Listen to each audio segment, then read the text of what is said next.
En agosto de 2002, dos niñas de 10 años salieron a comprar dulces de un centro deportivo cercano y no lograron regresar a casa.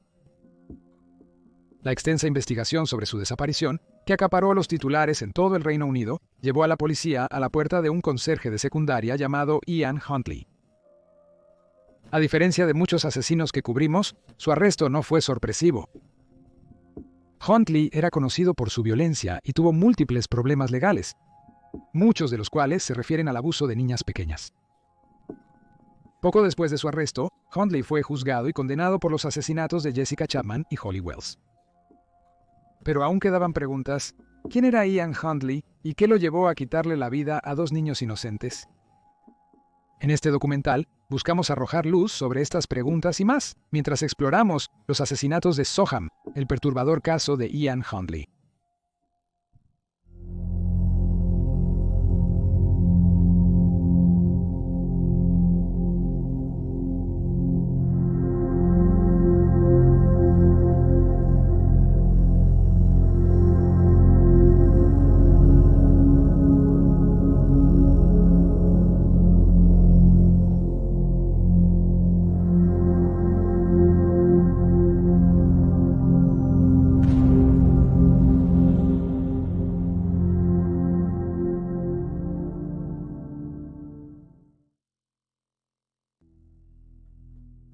La desaparición. Jessica Chapman llamó a su mejor amiga Holly Wells la mañana del 4 de agosto de 2002 y acordó ir a verla. Salió de su casa en Brook Street en Soham, Cambridgeshire, cerca de las 11:45 de la mañana para visitar a Holly y darle un collar que compró durante sus vacaciones familiares en Menorca. El collar era un colgante con la letra H en un círculo, adornado con dos delfines. El paseo hasta la residencia de Holly en Red House Gardens fue breve y al llegar, las dos niñas de 10 años jugaron videojuegos con otra amiga, Natalie Parr, quien se fue a casa alrededor del mediodía. Después de comer, Holly y Jessica siguieron usando la computadora. A las 3:15 de la tarde se cambiaron a camisetas del Manchester United. Una pertenecía a Holly, mientras que Jessica llevaba la de Oliver, el hermano mayor de Holly. Nicola, la madre de Holly, les tomó una foto a las chicas con camisetas idénticas. Esta foto se volvió infame después. Fue la última imagen de la pareja antes de su desaparición y se difundió ampliamente tras el suceso. La familia de Holly hizo una barbacoa ese día y las chicas pasaron tiempo conviviendo con los Walsh mientras cenaban. Holly y Jessica terminaron alrededor de las 6:15. Los padres de Holly recordaron a las dos chicas subir las escaleras y las oyeron en el cuarto de Holly a través del piso. Fue la última vez que los padres vieron vivas a las chicas. Sin que lo supieran, las chicas fueron a un centro deportivo local por snacks de una máquina expendedora. Se fueron sin avisar a nadie, y la fiscalía luego reflexionaría que las chicas, sin duda, se sentían seguras en un área que conocían muy bien. Vivían y estudiaban allí, rodeadas de caras conocidas sin duda alguna. A las 8 de la noche, Nicola Wells entró en la habitación de su hija, ya que algunos invitados se estaban yendo y sabía que las chicas querrían despedirse. Pero los niños no estaban allí. Nicola y Kevin, el padre de Holly, buscaron a las dos niñas de 10 años en la casa, el jardín, la calle y las calles adyacentes, pero no encontraron ningún rastro de ellas. Alarmados, contactaron a los padres de Jessica, quienes también estaban preocupados porque su hija no había regresado a casa, especialmente porque su teléfono móvil parecía estar apagado y no podían comunicarse con ella.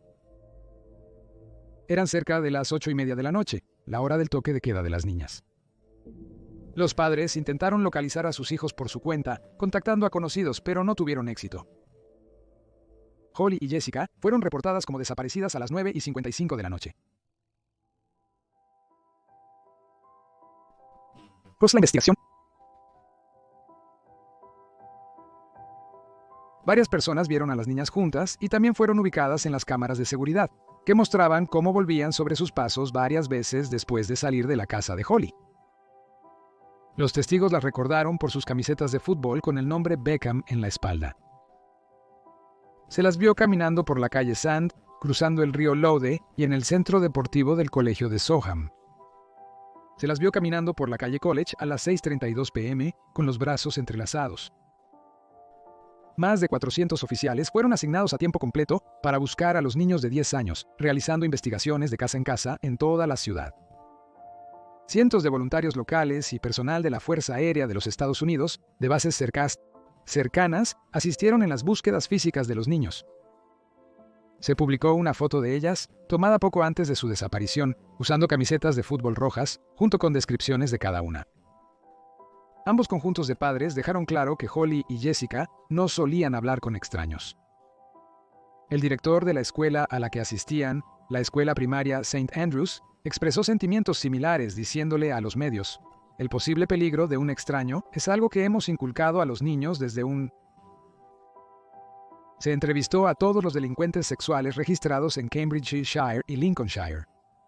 Y se cuestionó a otros 260 más de todo el Reino Unido. Las autoridades temían un secuestro de las dos niñas, pero los delincuentes sexuales investigados fueron descartados. Se teorizó brevemente que los niños se encontraron con alguien conocido en un chat en línea, pero esto también se descartó pronto. En los siguientes días, se difundió un video de circuito cerrado de televisión que mostraba a las dos niñas caminando juntas, en un intento por refrescar memorias y traer más testigos. Además, se grabó y transmitió una reconstrucción de sus últimos movimientos conocidos el 10 de agosto, 6 días después de que fueron vistas por última vez. Los padres de Holly y Jessica fueron entrevistados en el programa de actualidad de ETV esta noche sobre las desapariciones. Los miembros de la familia apelaron a los medios, pidiendo el regreso seguro de las niñas, lo que posteriormente generó más de 2.000 consejos del público.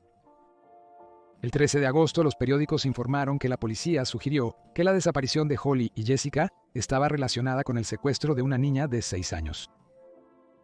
La niña no identificada fue llevada de su casa en Barton-under-Needwood, un pueblo en East Staffordshire, a unas 2 horas de Soham. La teoría de que los dos casos estaban vinculados surgió porque un Ford Mondeo de color oscuro con placas falsas fue vinculado tentativamente a ambos incidentes. Se cree que fue el vehículo del perpetrador que secuestró a la niña de 6 años. Un vehículo similar fue visto en Glatton, Cambridgeshire, cerca de Soham, cuando Jessica y Holly desaparecieron. Investigadores declararon que días antes de la desaparición de Holly y Jessica, el coche presuntamente usado para secuestrar a la niña Barton, con placas falsas, fue visto en Glatton, norte de Cambridgeshire. Pero hemos dicho que no sabemos de dónde es este hombre.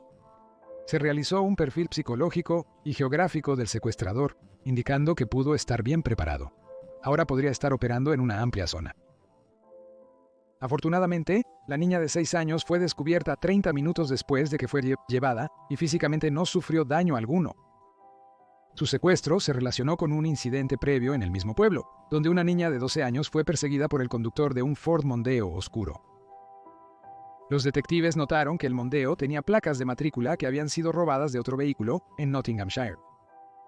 A pesar de los esfuerzos de las autoridades, que incluyeron llamados nacionales en televisión, una campaña de carteles, verificación de avistamientos y la creación de un retrato hablado, no se pudo identificar al sospechoso. El 7 de agosto, un taxista reportó que vio al conductor de un sedán verde oscuro, de 4 puertas, luchando con 2 chicas en la parte trasera el día de la desaparición. Se informó que el conductor del sedán agitaba los brazos mientras conducía hacia el sur por la A142. El taxista siguió el coche durante varios minutos hasta que se desvió hacia la urbanización Studlands Park en Newmarket. Sin embargo, no se obtuvieron más pistas de esto. Ian Hunley, el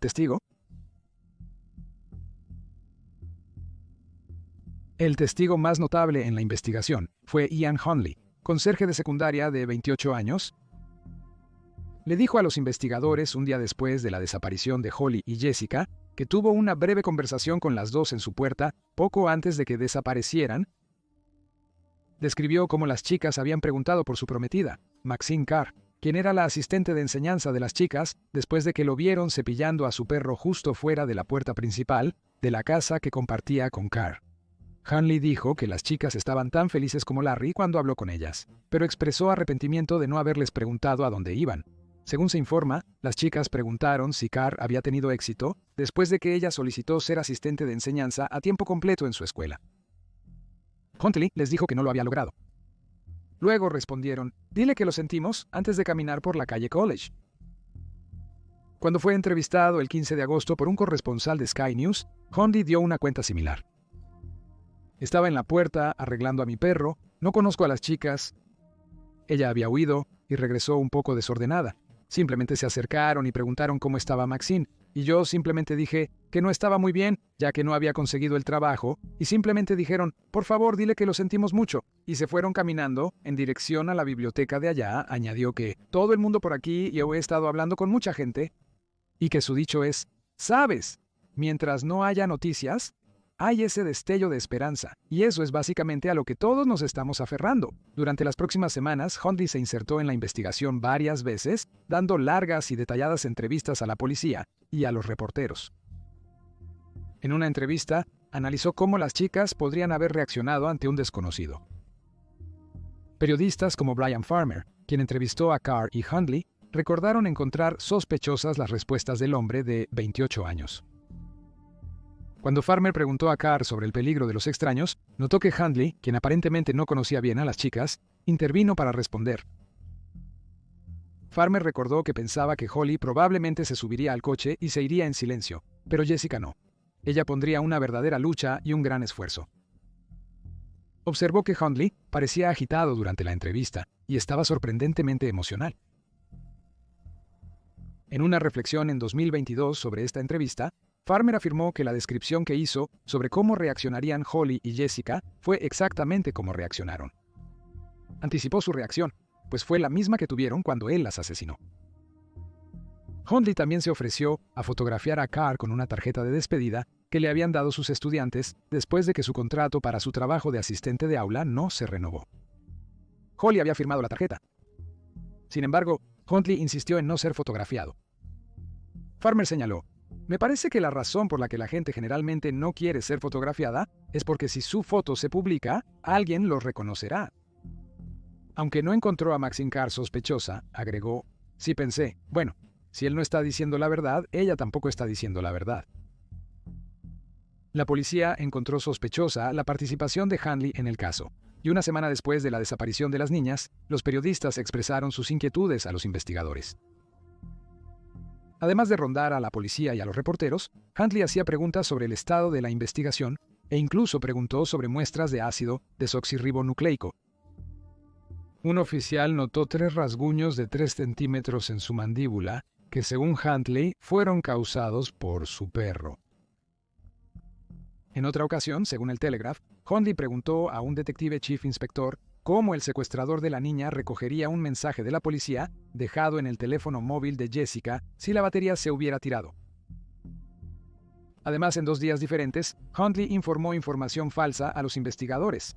La primera vez, afirmó que un Ford Fiesta rojo, notablemente del mismo modelo y marca que su propio coche, había estado conduciendo de manera sospechosa en Soham poco antes de que las niñas desaparecieran. La segunda vez, reportó ver a un hombre con una bolsa de basura negra actuando sospechosamente cerca del Soham Village College. Los fiscales declararon más tarde que el informe era una invención total y muestra nuevamente una mente astuta y calculadora que era capaz de pensar en lo que necesitaba hacer para desviar la atención de sí mismo. El 5 de agosto, un día después de la desaparición de las niñas, se ordenó a un oficial de policía registrar la casa de Huntley. Pero no se encontró nada notable, aunque el oficial encontró la casa sospechosa. Notaron que su ropa, colgada para secarse, estaba mojándose por la lluvia. También notaron que la casa estaba extraordinariamente ordenada y había un fuerte olor a productos de limpieza en el aire. Huntley dijo, disculpen el comedor, hubo una inundación. Los colegas de Huntley informarían después que al visitar a la pareja, hallaron a Carr fregando los azulejos de la cocina con tal ímpetu que la pintura se desprendía. Aún más sospechoso fue el hecho de que solo 24 horas después de la desaparición, Huntley comenzó a limpiar su coche, un pequeño Ford Fiesta rojo, de manera exhaustiva. El vehículo, descrito como comprado en el año 2001 y con 11 años de antigüedad, estaba en excelentes condiciones, según todos los informes, y solo había recorrido 38.700 millas. Los neumáticos del vehículo fueron reemplazados después de la desaparición de Jessica y Holly, y el mecánico notó sorpresa al ser solicitado para reemplazarlos, ya que los neumáticos existentes aún estaban en buen estado. Después de reemplazarlos, Huntley pagó al mecánico 10 libras para registrar incorrectamente la matrícula de su coche. Los investigadores descubrirían más tarde que la alfombra interior del maletero del coche había sido reemplazada por una alfombra de casa cortada de manera tosca. En la mañana del 6 de agosto, Huntley condujo a Grimsby para recoger a Maxine de la casa de su madre. Un vecino de Shirley Capp, la madre de Carr, vio a los dos junto al coche. El vecino declaró que el maletero del coche estaba abierto y ambos parecían estar mirando dentro. Maxine estaba sollozando e Ian parecía realmente delgado y pálido. Cuando Huntley notó que el vecino estaba mirando, cerró el maletero. Investigación adicional. Los restos de Holly Wiles y Jessica Chapman fueron descubiertos el 17 de agosto, casi 2 semanas después de su desaparición. A las 12:30 de esa tarde, un guardabosques descubrió los cuerpos de las niñas, desnudas, yaciendo una al lado de la otra en una zanja de 5 pies, cerca de la valla perimetral de Royal Air Force Lakenheath en Suffolk, a más de 10 millas al este de Soham. El guardabosques recordó un olor inusual y desagradable en el aire cuando estuvo en el área días antes. El 17 regresó con amigos para investigar el origen del mal olor. Al encontrar los cuerpos, los hombres llamaron de inmediato a la policía. Los restos de Holly y Jessica estaban en un estado avanzado de descomposición. Como estaban parcialmente esqueletizados, no se pudo determinar una causa de muerte, pero el médico forense David Morris declaró durante la investigación que la causa de muerte más probable era la asfixia. Mencionó que las jóvenes no fueron asesinadas en la zona boscosa, sino que fueron dejadas allí dentro de las 34 horas siguientes a sus fallecimientos. De manera escalofriante, se observó que el asesino había intentado quemar ambos cuerpos en un intento de eliminar cualquier ácido desoxirribonucleico u otra evidencia forense. Notablemente, solo un día antes, el 16 de agosto, Huntley y Carr habían sido interrogados por la policía por primera vez. Fueron entrevistados durante unas 7 horas, y ambos afirmaron haber visto a las chicas antes de que desaparecieran. Carr, para este momento, estaba repitiendo muchas de las mismas cosas que su prometido. Ella corroboró la historia de Huntley, de que había hablado con Holly y Jessica justo antes de que desaparecieran. Afirmó que estaba bañándose en ese momento. Ella declaró, ojalá les hubiéramos preguntado a dónde iban, si hubiéramos sabido en ese momento lo que sabemos ahora. Entonces podríamos haberlas detenido o hecho algo al respecto. Por esta época, el aspecto físico de Huntley se había transformado. Había bajado de peso y tenía insomnio. Su aparente angustia llevó a que le recetaran antidepresivos. Los investigadores informaron que Maxine Carr mintió repetidamente mientras contactaba a la policía. Mientras un oficial realizaba investigaciones domiciliarias previo al interrogatorio formal de la pareja. Discutió con su prometido sobre lo que él llevaba puesto la noche de la desaparición de las niñas, diciendo, «Deberías saberlo, yo hago el maldito lavado». La fiscalía observaría más tarde, aquí ella estaba entrando en el espíritu de las cosas, inventando no solo un incidente, sino dándole la sensación de verdad al discutir sobre el color de la camisa que él llevaba puesto. Con ese comportamiento, Carr difícilmente era un mentiroso reacio. La pareja fingió que Carr estaba en Soham esa noche, aunque en realidad ella estaba visitando a su madre fuera de la ciudad. Tras ser interrogados por la policía, Carr y Huntley fueron puestos en una casa segura en Easton para ser vigilados. Poco después, se llevó a cabo una extensa búsqueda en la casa compartida de la pareja en Five College Close y en los terrenos del Soham Village College, donde Huntley trabajaba como conserje. La casa estaba impecable de nuevo, pero la búsqueda posterior reveló varios elementos cruciales para la investigación. Mientras tanto, los objetos recuperados de los terrenos de la escuela consistían en las camisetas de fútbol quemadas y cortadas de las niñas, halladas dentro de un contenedor en la propiedad. Las fibras halladas en las camisetas coincidían con el cuerpo, la ropa y la tela dentro de la casa de Huntley. Además, sus huellas se recuperaron del contenedor donde se desechaban los objetos. El vehículo de Huntley fue examinado forensemente ese mismo día. A pesar de los esfuerzos de limpieza, los expertos hallaron tiza, polvo de ladrillo y concreto dentro del coche, que coincidía con el usado para pavimentar el camino al lugar donde se encontraron los cuerpos.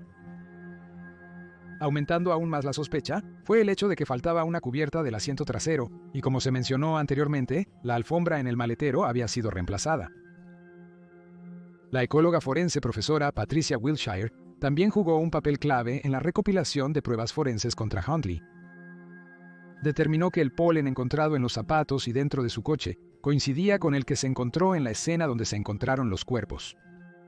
También localizó el camino de acceso por donde Huntley iba y venía del foso donde se arrojaron los cuerpos, notando que las ortigas pisoteadas allí formaban un camino obvio. Recordó que las plantas ayudaron porque Huntley había puesto la ropa de las niñas en un contenedor e intentó quemarlas de vuelta en la escuela. Y vaya, estaba cubierto de pequeños trozos de vegetación de donde se habían colocado a las niñas. Agregó que había eliminado numerosos otros sitios de la investigación, señalando que los sitios eliminados no llevaban el mismo polen y vegetación. También observó que había muchas marcas en términos de granos de polen y esporas en los zapatos de Huntley y su vehículo que lo ubicaban firmemente en ese lugar. No solo una vez, sino dos, porque había vuelto para verificar las cosas. La detención. Karen Huntley fue arrestada por presunta implicación en secuestro y asesinato a las 4:30 a.m. del 17 de agosto antes del hallazgo de los cuerpos, pero después del descubrimiento de ropa descartada y otras evidencias. Durante el interrogatorio, Huntley parecía evasiva, emocionalmente distante e incluso a veces confundida. Según informes, baboseó varias veces, lo que la policía consideró un intento de simular una enfermedad mental. Después, los oficiales forzaron a Huntley a hablar con profesionales en un hospital mental y someterse a una evaluación psicológica. Sin embargo, Carr se desmoronó velozmente durante el interrogatorio. Admitió que no había estado en Soham la noche de la desaparición de las niñas, y por lo tanto no podía respaldar las afirmaciones de su prometido de que había hablado con las niñas poco antes de su desaparición o que lo que él decía era la verdad. Afirmó que fue su idea actuar como coartada de Huntley y declaró que Huntley le había dicho que dijera la verdad durante la entrevista policial anterior, pero que ella había mentido para protegerlo de su pasado. Afirmó que una falsa acusación de violación contra Huntley en 1998 había desencadenado un colapso de salud mental en él. Cuando se le preguntó si lo hizo para protegerlo, agregó que él no ha hecho nada malo. Entiendo que has pasado por mucho en la entrevista, pero mantengo mi posición de que para mí él no ha hecho nada malo. Lo amo y esto está todo mal. También se reveló durante esta ronda de preguntas que Huntley había llamado a Carr mientras ella todavía estaba en casa de su madre y él había dicho: "Lo que pasa, Maxine, es que entraron en nuestra casa". Le dijo que entraron porque Holly tenía una hemorragia nasal y que él la ayudó a detenerla mientras Jessica se sentaba en la cama de ellos. Después, ambas chicas abandonaron la propiedad ilesas. Sin embargo, Huntley le dijo a Carr que había sido acusado falsamente de violación en 1998 y que su arresto previo le provocó una crisis nerviosa. Temía ser acusado nuevamente de algo que no hizo. Carr sugirió que ella podría ser su coartada.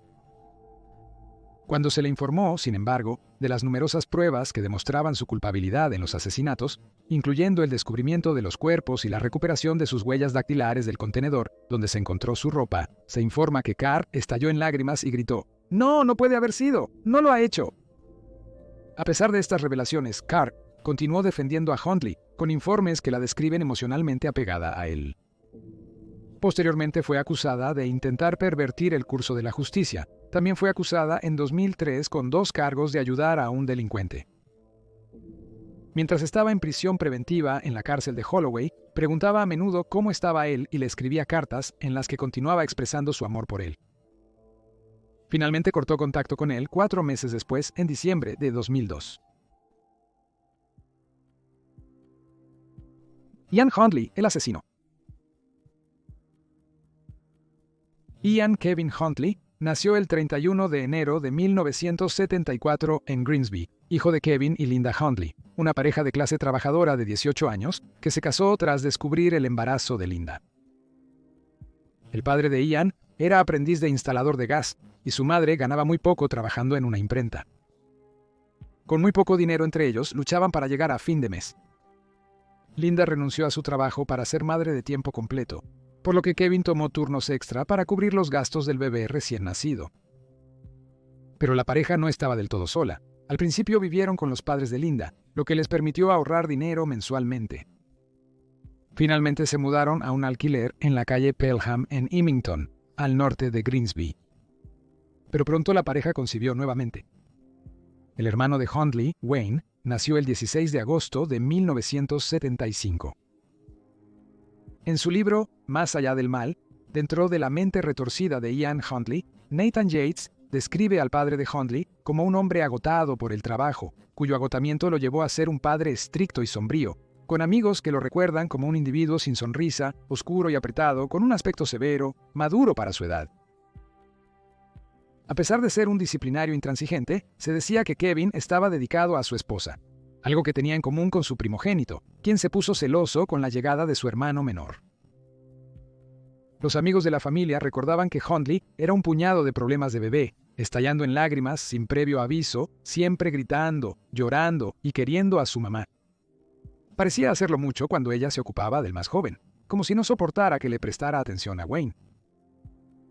Yates escribió en su libro que los celos de su hermano menor fueron una fuerza impulsora en la vida de Hundley con su exesposa, con quien estuvo casado brevemente en los 90, afirmando que su envidia marcó toda su vida. Según todos los relatos, Hundley creció como un niño de mamá, teniendo una relación distante y desconectada con su padre. En la escuela fue acosado implacablemente y visto como un solitario. La amplia frente de Hundley le ganó los apodos de cabeza de pala y acantilados blancos de Dover entre sus compañeros. Debido a su asma y cuerpo frágil, le costaba defenderse de sus compañeros y al denunciar a los acosadores a los profesores, el objetivo en su espalda se hacía aún más grande. Y no era solo que fuera un chismoso, recordó un exalumno de su escuela, todos lo odiaban, causaba muchos problemas inventando historias sobre personas que no le agradaban y resultó ser prácticamente todo el mundo. A los profesores tampoco les agradaba demasiado. Sin embargo, una maestra de primaria lo recordaba con afecto como un querido niño. Durante su primera infancia, Hundley reportó haber sido golpeado y abusado sexualmente por un adulto, lo cual lo marcó de por vida. Hay escasos detalles sobre el incidente. A los 11 años, Hundley se cambió de escuela, donde tampoco fue popular entre sus compañeros. Mantuvo sus viejas costumbres de delatar estudiantes e inventar historias, y su acoso empeoró tanto que fue trasladado a otra escuela. El desempeño escolar de Hundley fue inferior al promedio, posiblemente afectado por el acoso que sufrió. Aún luchaba por hacer amigos en su nueva escuela. Intentó unirse a los Scouts, pero no le gustaba la actividad física. A los 13 años, se unió al cuerpo de entrenamiento aéreo y comenzó a aspirar a unirse a la Royal Air Force. Se familiarizó con la base aérea de Lakenheath, donde le gustaba ir a mirar los aviones desde la distancia.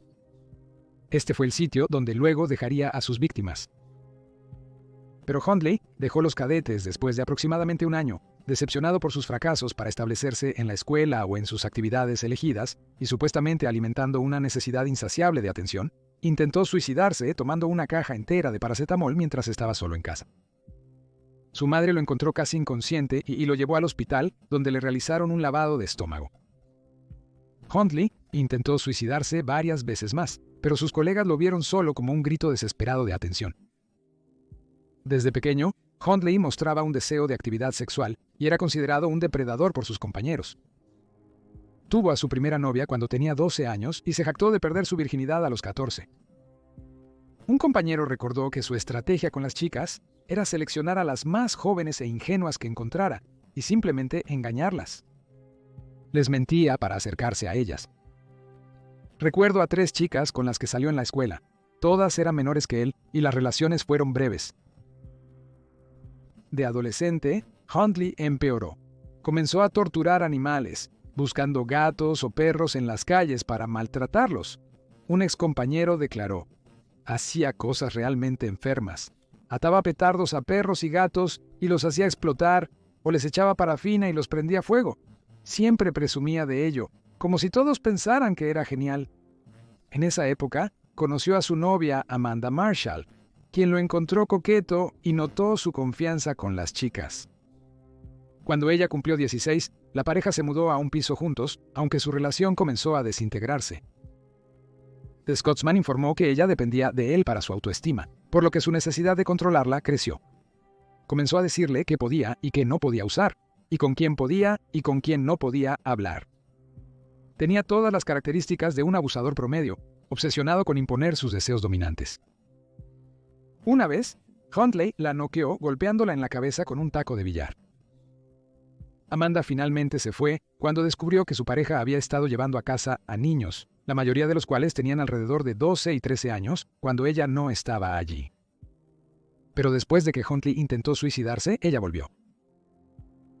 Posteriormente fue a un psiquiatra con Huntley y quedó embarazada de su hijo. Pero el niño nunca nacería. Huntley empujó a Amanda por unas escaleras, provocándole un aborto espontáneo. Finalmente lo dejó para siempre después de este acto de violencia.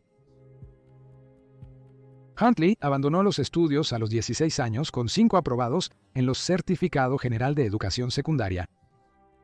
Después empezó a trabajar destripando pescado en Grimsby, pero le costó adaptarse como en la escuela. Posteriormente, trabajó en varios trabajos humildes, sufrió periodos de desempleo y luchó por encontrar un lugar estable para vivir. Como adulto, describieron a Huntley como manipulador e inseguro. Su notable falta de confianza lo llevó a aprovecharse de mujeres y niñas vulnerables. Para el momento de su arresto en 2002, Huntley ya había sido investigado por la policía y los servicios sociales en relación con 9 delitos sexuales, incluyendo 4 supuestas violaciones, 4 acusaciones de violar a una menor y el asalto indecente a una niña de 11 años. Además, se observó que había estado en al menos 2 relaciones controladoras y físicamente abusivas con las llamadas novias. Ambas eran menores de edad a los 15 y 16 años. En una ocasión, encerró a una joven de 16 años en una habitación por negarse a tener relaciones sexuales con él. Posteriormente, la mantuvo encerrada durante 2 semanas antes de finalmente liberarla, momento en el que fue hospitalizada por desnutrición y deshidratación. En 1994, a los 21 años, Huntley empezó a salir con Claire Evans, una joven de 18 que conoció mientras trabajaba en una fábrica local de Heinz. La pareja estuvo junta durante 2 meses antes de comprometerse y se casaron en enero de 1995. Sin embargo, poco después de su unión, Huntley mostró ser un hombre de mal genio y violento, revelando grietas en la relación. En un mes, comenzó a agredir sexualmente a Claire con regularidad y la maltrataba frecuentemente de otras formas, incluyendo dejarla fuera de la casa y cortarle el cabello. En otro incidente, Claire recordó a su esposo estrangulándola sobre el fregadero de la cocina. Recordando, podía verlo sonriendo y riendo durante el acto. Apenas podía hablar y estaba jadeando por aire, pero cuanto más intentaba luchar, más parecía disfrutarlo. Al igual que Amanda, quedó embarazada, pero fue maltratada físicamente provocando un aborto espontáneo.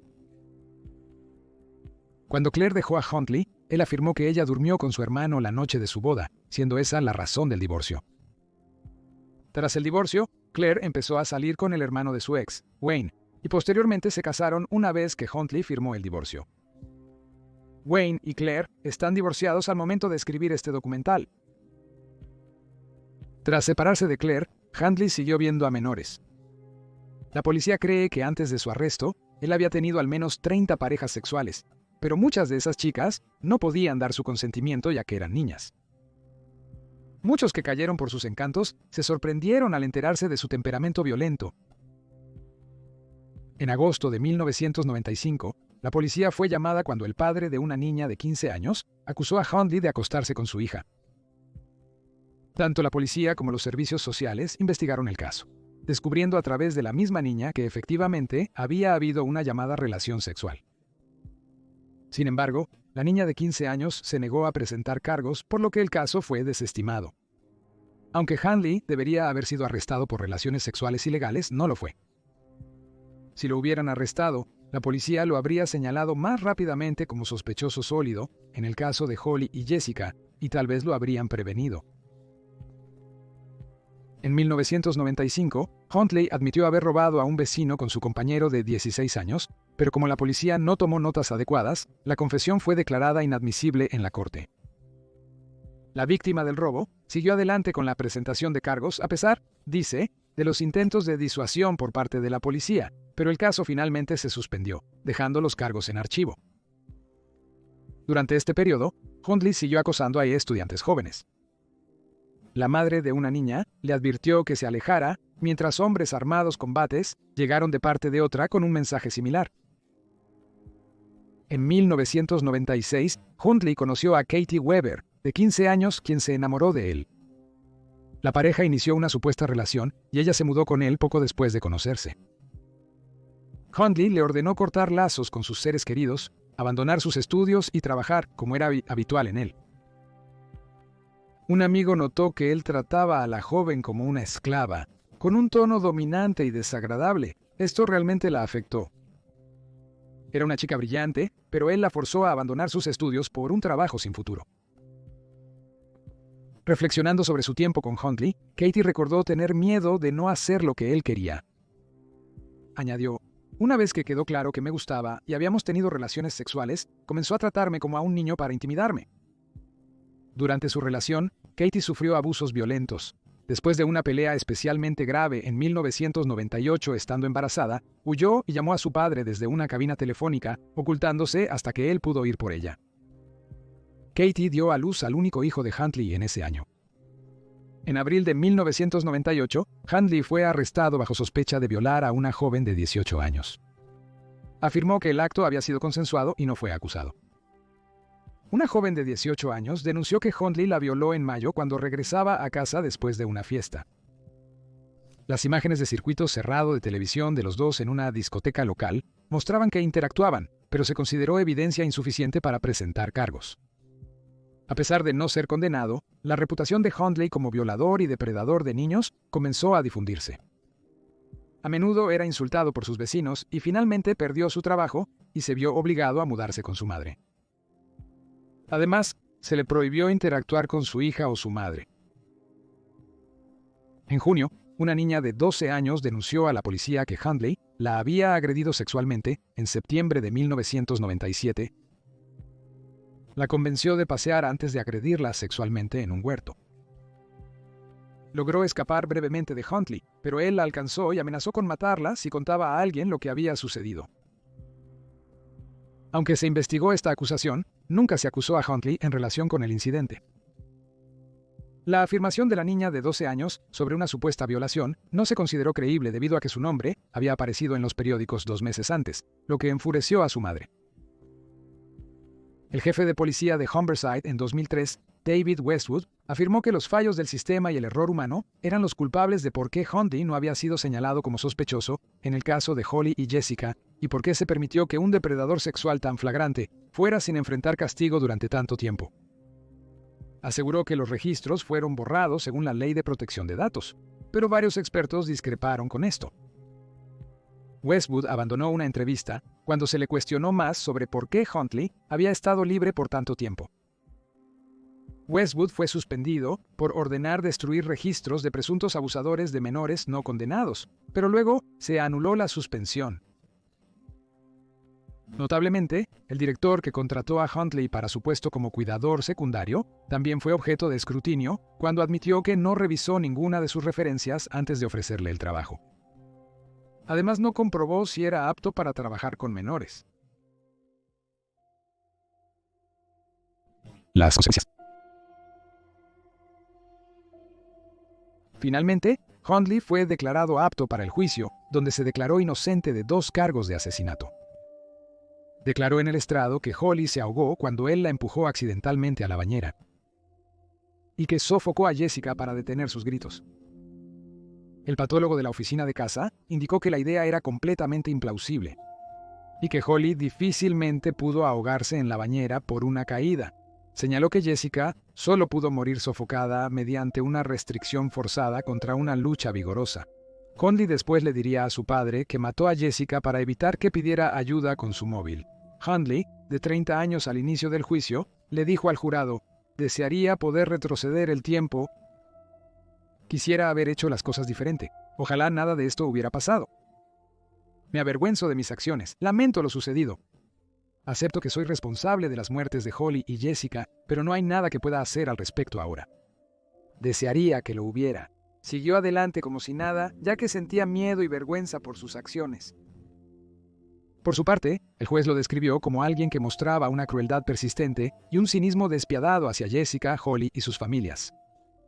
Entre los cadáveres quemados, la ropa cortada, los objetos desechados en su lugar de trabajo, las huellas dactilares y los rastros de polen, había demasiadas pruebas físicas contra Huntley para que alguien pensara que lo que había hecho era un simple accidente trágico.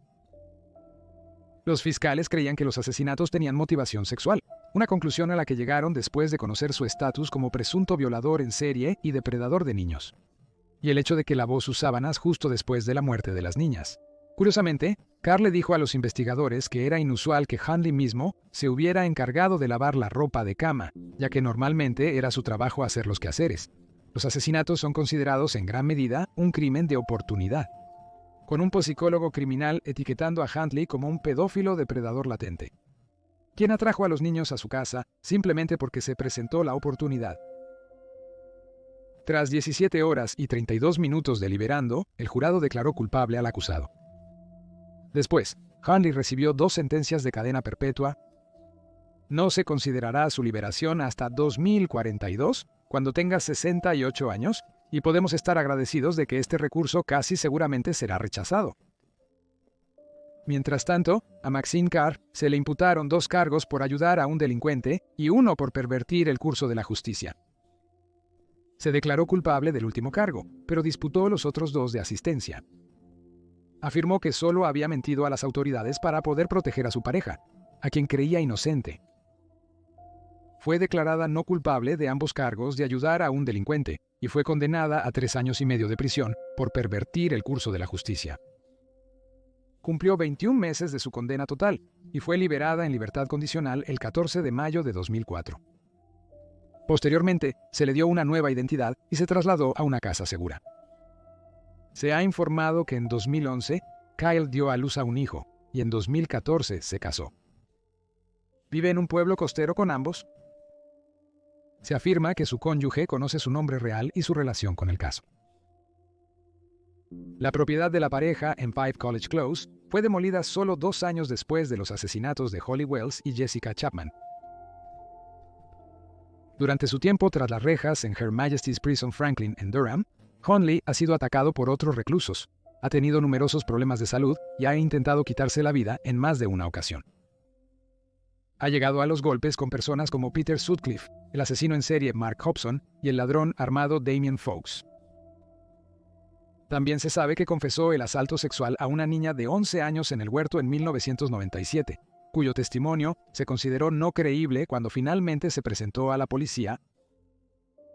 La víctima de este crimen sintió un enorme alivio después de que la noticia de su confesión la alcanzó, pero agregó: sin embargo, sigo molesto de que Huntley quedara libre, lo que resultó en la muerte de 2 niños inocentes. Según los compañeros de prisión, Huntley es un solitario que no se une a actividades grupales. De la misma manera, era un solitario en la escuela y en el trabajo. En noviembre de 2019, fue puesto en confinamiento solitario por patear a un guardia e insultar a un oficial.